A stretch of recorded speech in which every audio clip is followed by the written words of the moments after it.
All right, so I just want to say greetings from the Alumni Association. Thank you for being with us today, and to those of you who will be watching the recording, thank you. My name is Danielle Lund, and I serve as Associate Director of Digital Engagement for Mount Holyoke's Alumni Association. We're very happy to be able to partner with our friends across campus to bring you programming like this.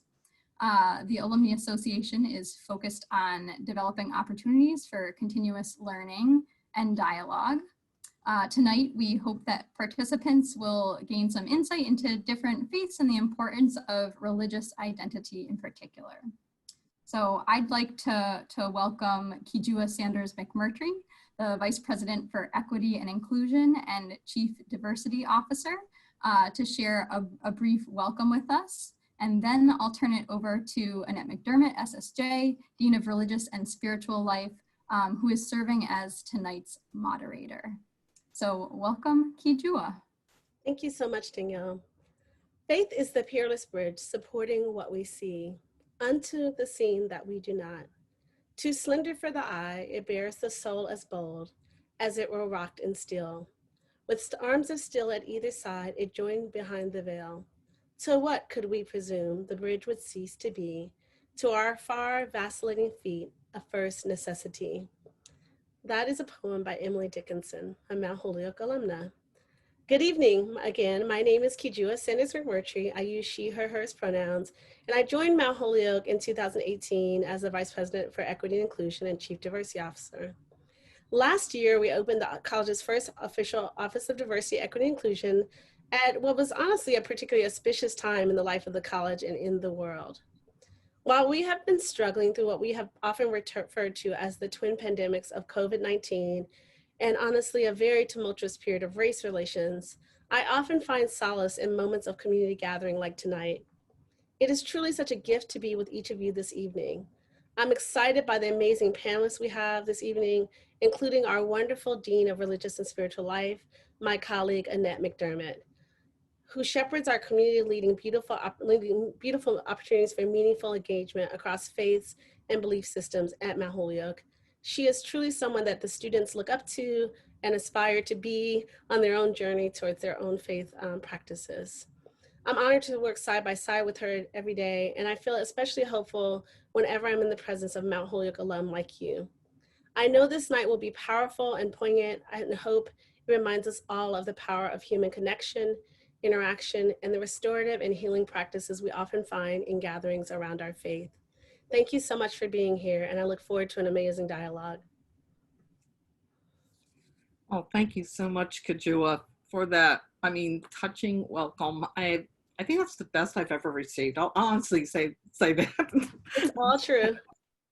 But even more importantly, thank you for giving me the Zoom link tonight. Really, opening up this was the best act of love there could ever be. It's those things that really make a difference.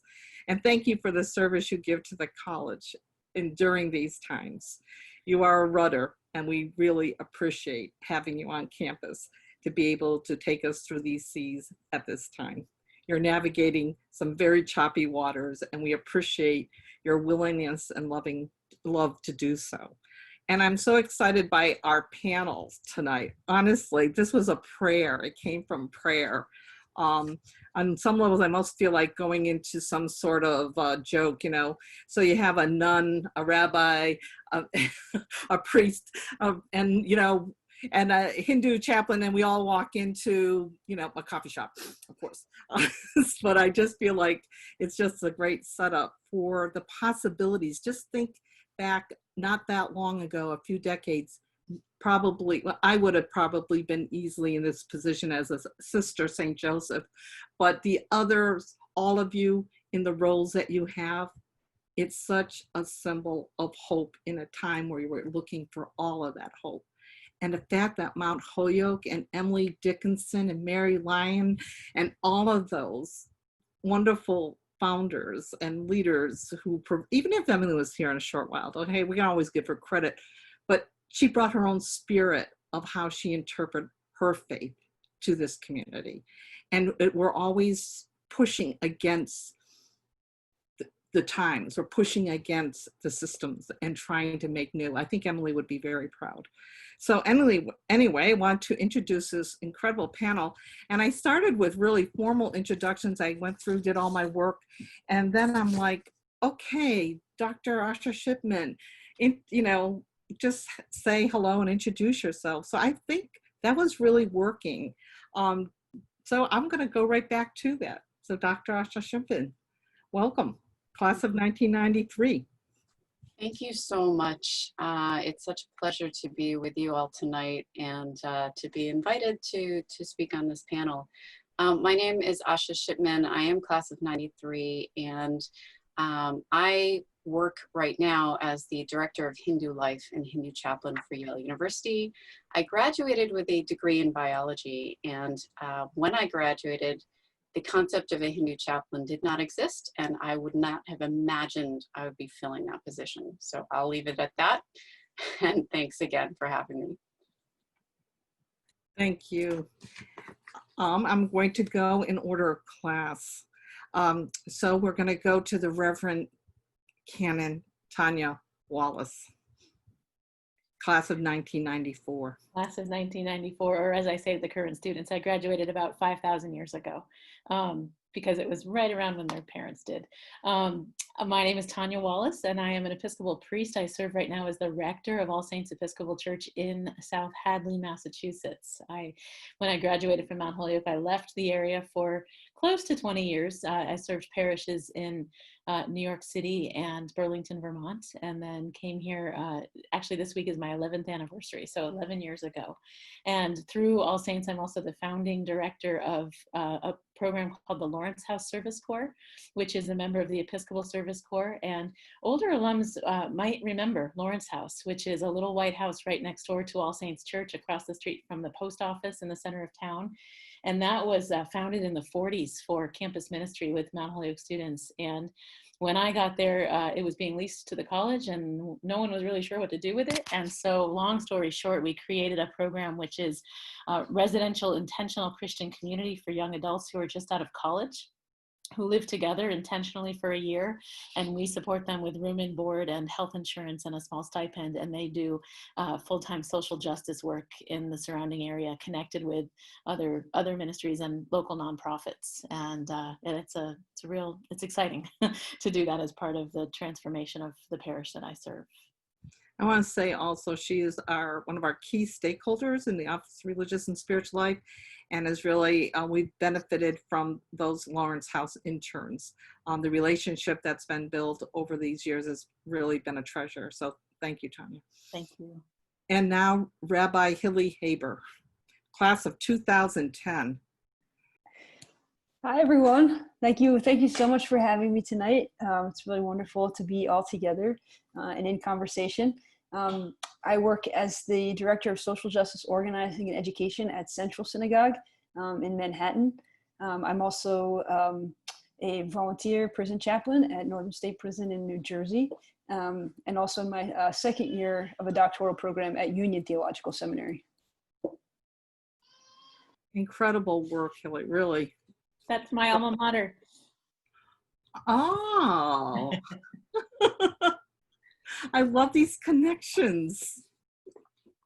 Okay, now I'm going to try to go into my Krista Tippett role. I'm going to lean in. I'm going to try to, I wish I had the mic, but so tell me, what was your family's religious and spiritual life like growing up? You know, what was the environment? How was religious and spiritual life understood in your home?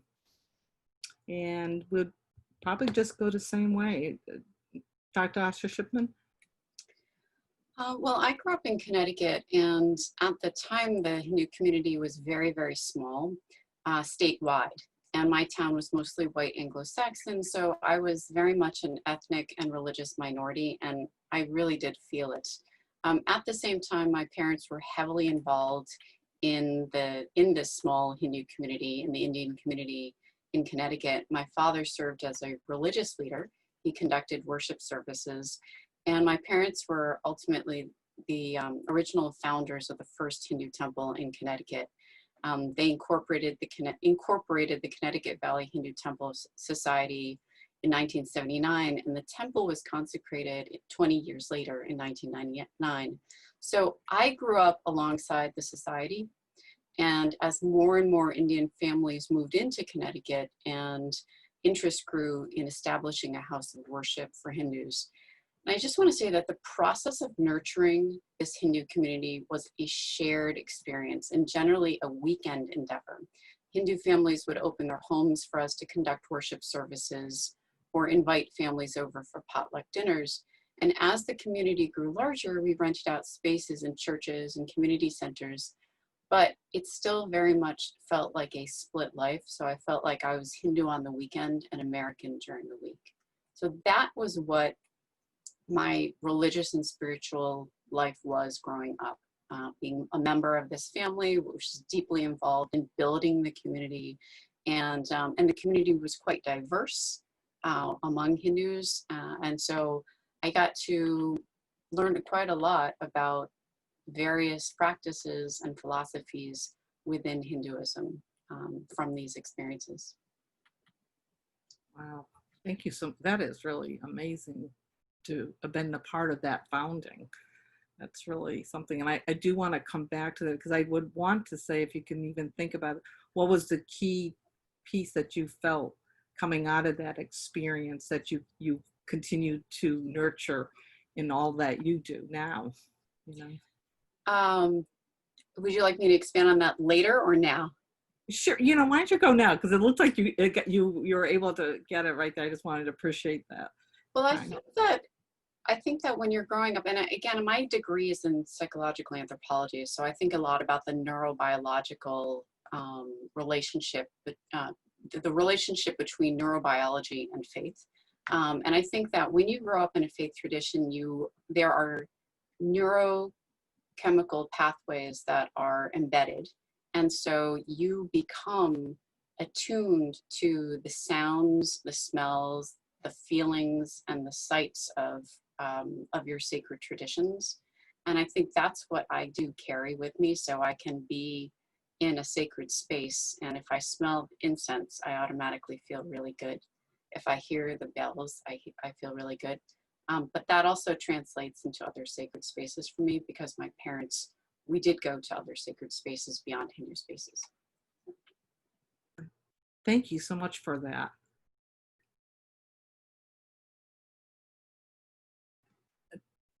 Tanya, would you like to take that first question? I will repeat it for you if you want, or do you have it? You're all set? Repeating would be great. Sure. So tell me, what did your family's religious and spiritual life look like while growing up? I'm glad that you asked about religious and spiritual life, because for me, they were actually separate. I grew up as what we call a cradle Episcopalian, meaning I was sort of born into the Episcopal Church. But my family sort of attended at a time when the Episcopal Church was in a bit of transition. For decades, I think it was kind of the see and be seen church, I like to call it, which was sort of the, the church of the presidents and all of that, and was in a period of transition, and maybe still is to some extent, to a church of really taking seriously our profound call to engage in the work of social justice. And those are two very different understandings of the same religion. And I think I grew up in the midst of that, not quite understanding it as a child, not having really any spiritual practices at home as a family, and really sort of going through the motions of being a church family on the weekends. And because of that, I didn't have a deep foundation or really a place to go when I was searching for meaning. And it was my search for meaning that sort of kept me coming back, even when it wasn't kind of making sense for me. And then early on, when I was 7, my parents divorced, and the church that we had grown up in really sort of took sides between my two parents, and became a real source of pain that I didn't understand in my sort of young mind. And it took a very long time for me to find my way back to the Episcopal Church and to understand it as having changed and transformed during those years that I was away. And so really it's part of my background and part of the way that I was raised. and simultaneously really something that I came to later in life because I was able to then learn and develop spiritual practices and come to understand Christianity, and specifically Episcopal Christianity, in a very different way from the way it was introduced to me when I was younger. Well, thank you so much for sharing that and being so willing to be so open and authentic with us. Just love that. So now we're on to Rabbi Hilly Haber. I grew up also actually in Connecticut, in a Reform household, and I really enjoyed the process of studying for my bat mitzvah and working with my childhood rabbi. And I think that's when I developed a love for Jewish text and text study and Jewish community. And I also, growing up, my mother's family, they came from a kind of a Jewish socialist background, and they were very active in the labor movement. And my great-grandfather and grandfather were both labor organizers and union heads. And so I think that kind of, that was their expression of Jewish identity. And that also kind of trickled down and influenced the way that I think about what Judaism can say, both to the Jewish community, but also outside, and the force for justice it can be in the world.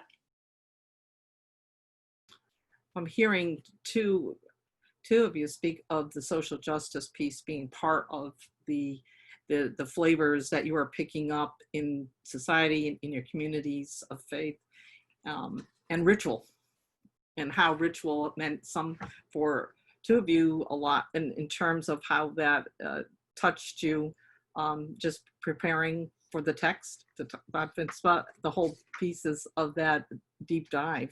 So in looking at that, at what age did you, I'm going to now go backwards and do a reverse here, typewriter type of thing, if you remember those things, they're very old.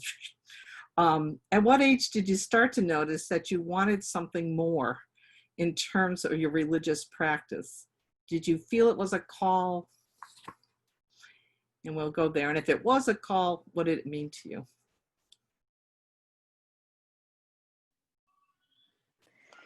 Sure. I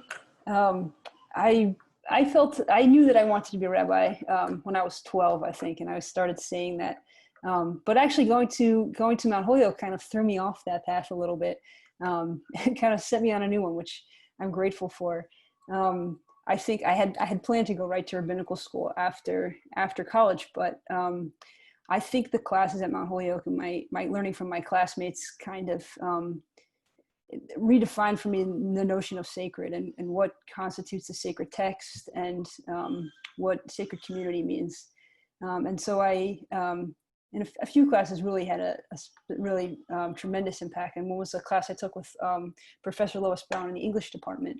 And it was a class on slave narratives. And I think the experiences that the authors were writing about, to me, were so, their writing and what they were describing, there was so much kind of sacred meaning and understanding imbued in that. And there were theological statements and theological expressions of anguish and also hope that I just knew that I couldn't go right to rabbinical school after reading texts like that. And so I went to divinity school instead and really studied literature as sacred text, and then began working doing youth ministry and a little college ministry too before going to rabbinical school.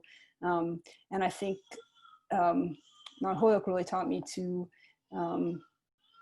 take seriously the experiences and the spiritual autobiographies of all kinds of people coming from all kinds of backgrounds.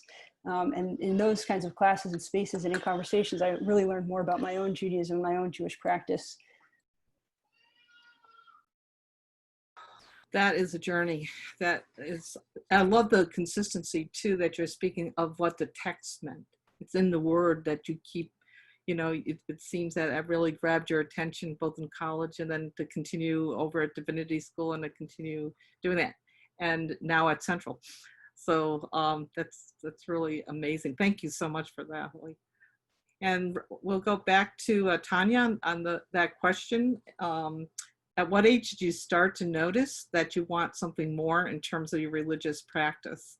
Did you feel it was a call? And if it was, what does call mean to you? And did your time, and Hilly took this right on, did your time at Mount Holyoke influence it or not? My magic numbers are 15, 16, and 18. Because always it's a journey, right? And so 15 is the age when I started sort of reconnecting with the Episcopal Church and starting to understand it as a place where I could find meaning, where I was trying to kind of ask the larger questions of life and find a way to engage what I believed my vocation was, which was somehow in this kind of vague way to make a difference in the world. I didn't know what that meant exactly, but that's what I was sort of trying to find. And 15 is the year that I had a cousin who was killed in a boating accident, and he was an Episcopal priest. And then I had a great grandfather who died. And it was their two funerals that kind of helped me sort of back into the church to sort of realize, wait, there's some possibility here and room for exploration. So I started sort of dipping my toes back in, and at 16, the parish where I grew up called a woman to be their assistant priest, and I had never experienced that before. And it was the night of her ordination that I thought to myself, wow, women can be priests. And I guess they had been for, 12 years, I think, in the Episcopal Church, but I was young enough that I sort of missed it. And then all of a sudden this thought came to me, and so could I. And basically I spent the next, rest of my life trying to figure out what that meant and trying to live into that. And was it call? Yeah. I mean, that was my sort of call moment, which has continued to unfold in the context of community since then. And I started to ask those questions, like, what would it mean to engage in a life of service this way? And what would it mean to live a life of faith and engage in changing the world? And it was scary. And so simultaneously, I thought, maybe I'll be a high school Spanish teacher, because that's another place where I sort of found meaning. So fast forward to 18, my sort of third age, and that's the age that I was when I went to Mount Holyoke. And Mount Holyoke was a painful time for me of really integrating all of those questions and sort of the identities that I was living into. I like to say I was on campus for 5 minutes when I understood my identity as a lesbian and came out as a member of the LGBTQ community. And so really spent the 4 years of college trying to integrate what it meant to be called to Episcopal priesthood and true to my identity. And it was a painful time. And I actually was the student worker on campus at Elliott House from my sort of January of my first year all the way through graduation. And that was during a time when there was a major transition in the staff of Elliott House as well. We lost a dean of the chapel and brought in a part-time Protestant chaplain. And the diversity that we had was a Protestant chaplain, a Catholic chaplain, and a rabbi, period. And it was a tough time. And I was also a double major in what was then called women's studies and religion. It would now be gender studies, of course. And those were two majors that didn't necessarily have a historic connection with each other. Women's studies was actually pretty new. In fact, I was here for the dedication of the 5 College Women's Studies Research Center, which was an exciting time. But of course, my colleagues in women's studies were asking, why would you identify with this patriarchal white tradition built on the sin of white supremacy? And they were right. And also my religion colleagues were saying, what are you doing over there with those feminists? And my mantra kept being, I'm called to make change from within. I'm called to make change from within. This church that has meaning, that holds me, that animates me spiritually, that has a flawed and painful history, and also a history of engagement in civil rights, is the place where I find the most meaning. And my favorite definition of vocation is the intersection. I think it's Frederick Buechner who said it, but it's the intersection of my greatest joy and the world's deepest need. And that's where I was finding that intersection. And I spent 4 years at Mount Holyoke trying to integrate those identities and that vocation in a way that would call me forward. Wow. Yeah. I just wish we were all together so we can just, really open this up and be able to really dive into some of this because it's so powerful. Asha, take it from there. Okay. So the question of when I noticed that I wanted something more in terms of religious practice and feeling a call, I would say not at a young age, though it was very unusual, my experience in with respect to ritual, because my dad conducted the worship services for our community. And for Hindu ritual services, you need at least two people, because you need someone to lead the chanting, which everyone is joining in with.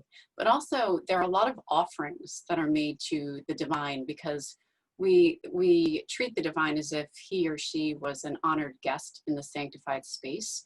So someone has to hand over the items that light the flames. And that person actually was me as a young girl. And it was something that I realized only now, that my father was in a way initiating me into this practice as he was initiated by his own father. And when I think about it now, it's very counter to the narrative that is common, that Hinduism is fully patriarchic. And it's very counter to the narrative that women can't be religious leaders in public, because often there are domestic rituals that women do, but the idea of having female religious leaders in this right now isn't necessarily considered common, though in Vedic times, in ancient times, there were. So I think I was lucky to have a very far-seeing father. And I also think that I had three calls. The first was an amazing experience I had as a photographer during the lead up and then the actual consecration ceremonies for our temple in 1999. And these were experiences where I witnessed pure joy in relation to spirituality. For anyone who has been part of starting a house of worship or a congregation, it is an awesome experience. And during those days, I felt such a deep love for every person there. And it was as if our combined joy energized the building, very structure of the temple, and everything held within. So I re-experience that whenever I go into our temple. It's something that was just incredibly special, left a very enduring mark upon me. And the second happened on 9/11/2001. I was a school teacher. I was actually teaching high school science. So Tanya, I resonate with that idea of, what am I going to do with my life? I wanted to understand what would lead people to fly airplanes full of innocent people into American buildings. So I enrolled in graduate school and specifically studied psychological anthropology. And in the process, I did my dissertation research in India, studying values, family systems, and mate selection. So this gave me a scholarly perspective on Hinduism and Indian society. And the third was an actual phone call. So the third call was an actual phone call with my now boss, Sharon Kugler, who is the university chaplain at Yale, and learning about her chaplaincy. All chaplaincies vary somewhat, but Sharon introduced me to what chaplaincy is, according to her own rhyme and rhythm. And the understanding that I could have a role in mentoring Hindu students in my favorite environment, which is on a college or university campus. Like, that is where I just thrive, and where I could continue my scholarly pursuits and do a deeper dive into what it means to be a Hindu on the Yale campus, but also in the world. And then the question also was, did my time at Mount Holyoke influence this or not? And I would say, hearkening back to Tanya's comments about it, there wasn't much diversity in religious leadership at Mount Holyoke when I was a student. And I graduated in '93, so Tanya and I overlapped, and I probably was in Elliott House when she was too at times, because I really loved Elliott House. It has a wonderful vibe to it still, but I felt that when I was a student. I also was a member of the Glee Club and the concert choir. So Kathy Melhorn and Jim Carpenter were my choir leaders, and Elliott House is a gorgeous space infused with that same spiritual energy.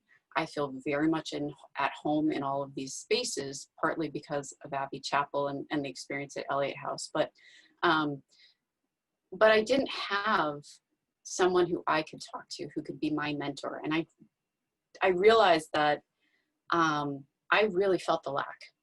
Now there's Shri, students of Hinduism reaching inward, which is the Hindu student group, and their advisor Manju Sharma, who's beautiful inside and out. And I love spending time with them. I've visited them as part of my work, which is a joy to come back to my alma mater and see this community. But I realized when I learned about the job at Yale, that I could offer something I craved when I myself was a student at Mount Holyoke. I would have benefited tremendously from having Manju as a mentor. I had so many anxieties and doubts and feelings of not fitting in and worries about my future. I would have loved to be a part of Shri and connecting with kindred spirits with whom I could just explore faith and personhood. So understanding that lack has driven my own conceptualization of my work as I pioneer what it means to be a Hindu chaplain in higher education. I have one more final question to go through. So we'll hear another round, and this is on the final question is, and finally, at this moment, the year 2020, from your faith spiritual perspective, what do you see on the horizon for you, for us? So we'll go zipping back. So Asha, I guess you can start with that question, and then we'll end up with Hilly from there. Sure. Okay. So 2020 has been a rare year, and I am one of the crazy people who launched an association during a pandemic, and I will get to that in a moment. But there are only 3 of us in United States higher ed who do the work of Hindu chaplaincy full time as appointees at our universities. There's Vineet Chander, who pioneered at Princeton University, me, and Brahmacharji Sharan at Georgetown. So we see the need for many more Hindu chaplains in higher education, in healthcare, in military, corrections, and community settings. And so over the Memorial Day weekend this year, through a virtual conference, I co-founded the North American Hindu Chaplains Association, which in a conference I chaired. Now we are working towards establishing endorsement criteria, education and training for Hindu chaplains, creating professional development opportunities for Hindus who are working in the field, as well as those interested in the profession. So this has been kind of the year that all came together, because I have been working towards this for some time. Because I will be very honest, in 2016, after the presidential election, I called my buddies and said, I need you, and I need more of us. I don't know what the next 4 years will be like, but I'm pretty afraid. And I think that our faith is going to help ground us as we move forward. And I think that also colored the way I've been thinking about this year during the pandemic, and the fact that we have had to change the way we live our lives. As much as I love connecting with people virtually, I prefer to be with them in person, but I am learning how to embrace this moment and to try to find ways to create sacred space in spite of the distances between us. And in doing so, I see kind of as we're moving through, I see a need for us to step inward a bit more so we can shine more outwardly. American culture seems to thrive on the constant news feed, the constant need to produce content about ourselves and post it. And I want to be able to focus inward and really consider what offers grounding and resilience, health, contentment, some inner peace. I want to help others do that as well. And research has shown that faith traditions offer this kind of richness, particularly when people feel a sense of belonging, of being cared for and understood. And to me, that's the crux of spirituality and my work, is being connected and enabling those connections in an open-hearted way with others. So when I think about, what do I see on the horizon?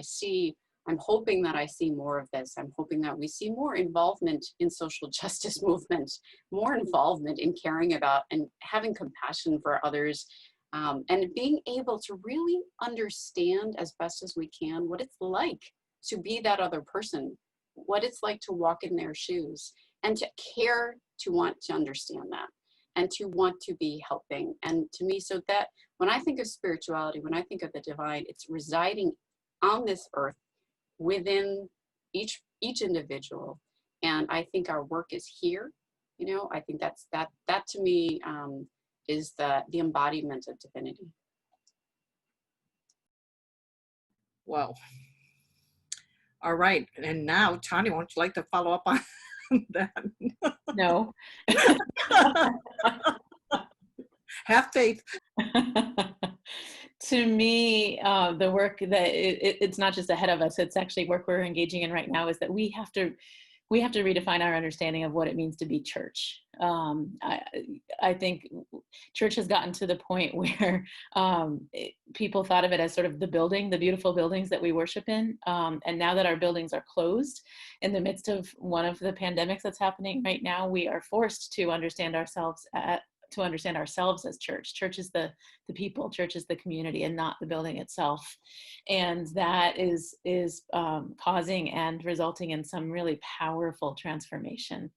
And we're starting to address what we're seeing in society as an increasing division. The divisions are getting more and more pronounced and more heated, and starting to understand what it means, what our role as church is to stand in the midst of that and draw people together with the healing of the divine and the spirit. I'm serving on an international committee right now with presiding Bishop Curry, Michael Curry, which is called Communion Across Difference. And we're actually engaging in the work of sitting at a table together, now virtually, it started in person, and asking, what does it mean to really make intentional space at the table for each of us in the midst of our disagreement? This weekend, I sort of ran away for the weekend with my family to the beach, and we ended up in Plymouth, Massachusetts. And on Saturday, we were driving sort of through the main part of town, and there was a demonstration and a counter demonstration happening right in front of Plymouth Rock. And on one side of the street, there was a large contingent of people standing for a particular presidential candidate. And on the other side was a large contingent of people with signs that said Black Lives Matter. And they were heated and screaming. And we drove through, and my heart broke because it was sort of a visual representation of what we've come to in this country, which is deep partisanship and the sort of the understanding that you can't possibly sort of live in a space of both and. It has to be either or, where sort of one particular candidate stands for one particular way of life and one particular understanding of even whether to wear masks to care for each other. And the division was palpable. And that was Saturday. So Sunday, I was in Zoom church, and I preached about that. And I preached about our call to stay connected in the midst of this increasing division.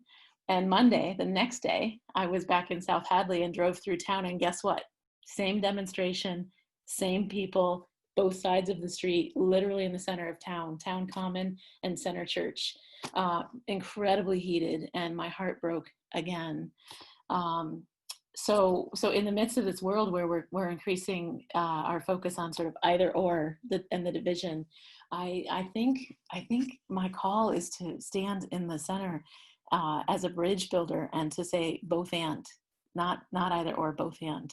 What does it mean to be a person of faith? What does it mean to reclaim Christianity, which has been so perverted and defined for us in a particular way as a religious tradition that is exclusive and judgmental and doesn't have room for people who differ? And to say that is not the way of the person I follow, which is Jesus. And the way of Jesus is to stay radically engaged with those who differ from us and to create space at the table for all, and to indeed be followers of Jesus in the world, as opposed to sort of sitting in our little box church and looking at beautiful things. Not that worship doesn't matter. It does matter.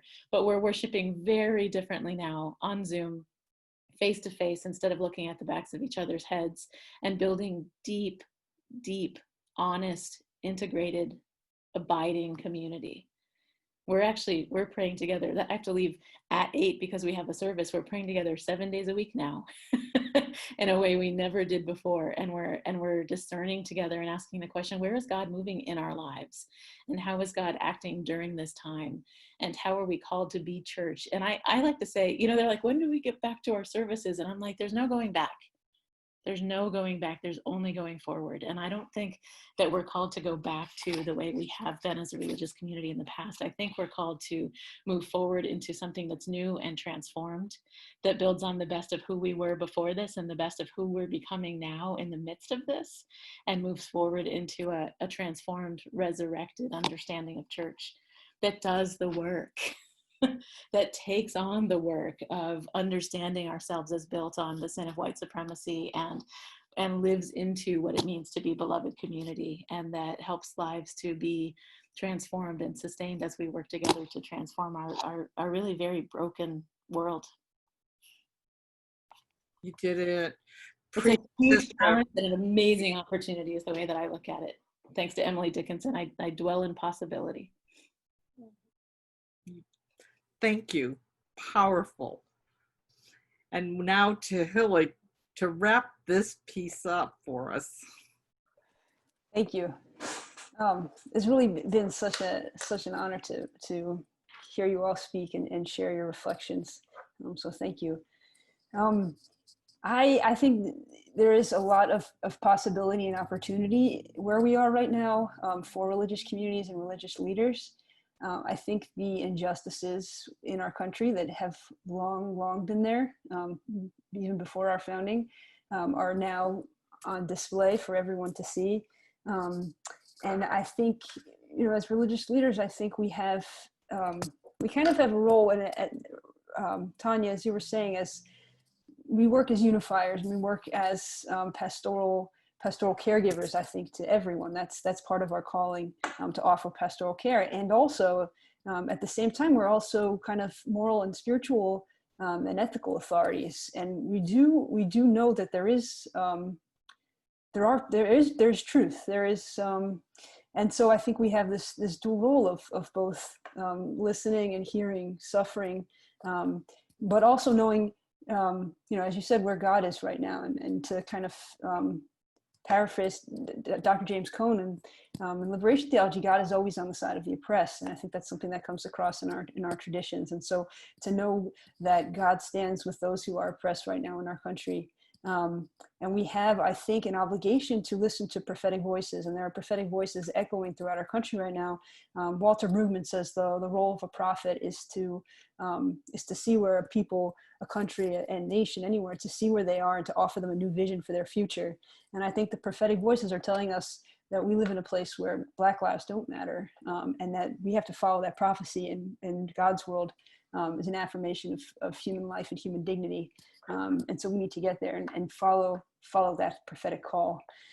So I think this year is just a kind of, it's an opportunity to follow the voices of prophets, and to heed that in all of our respective professions and faith traditions, and to kind of figure out what that means for all of us. But also really to reimagine our country and reimagine God's role in our country. And kind of, what does it mean to live in God's world, and how do we identify where God is right now and how we bring God, and a world infused with dignity, and a spiritual belonging and community for everyone. I don't know if you guys are all feeling it. If all the participants and all the panelists here, and Kajua, whether or not you're feeling that we have the prophets among us here. This panel are prophets. I mean, you are each representing something prophetic.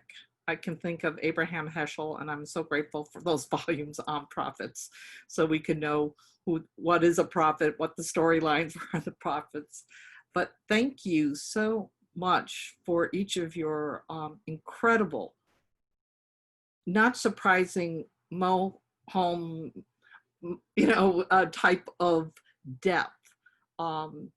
Truly, I am just so grateful, so privileged to have been able to moderate the conversation. I want to open it up now to questions from folks if they want to, I believe, would put into the panel, is it into the chat session, Danielle? Yeah. So what I'm going to do at this point, first I want to say, extend my deep gratitude to you all for taking the time to be here, and just for the thought and thoughtfulness, the care, the intent in all the rest. It's just been so inspiring to sit and be listening to the panel.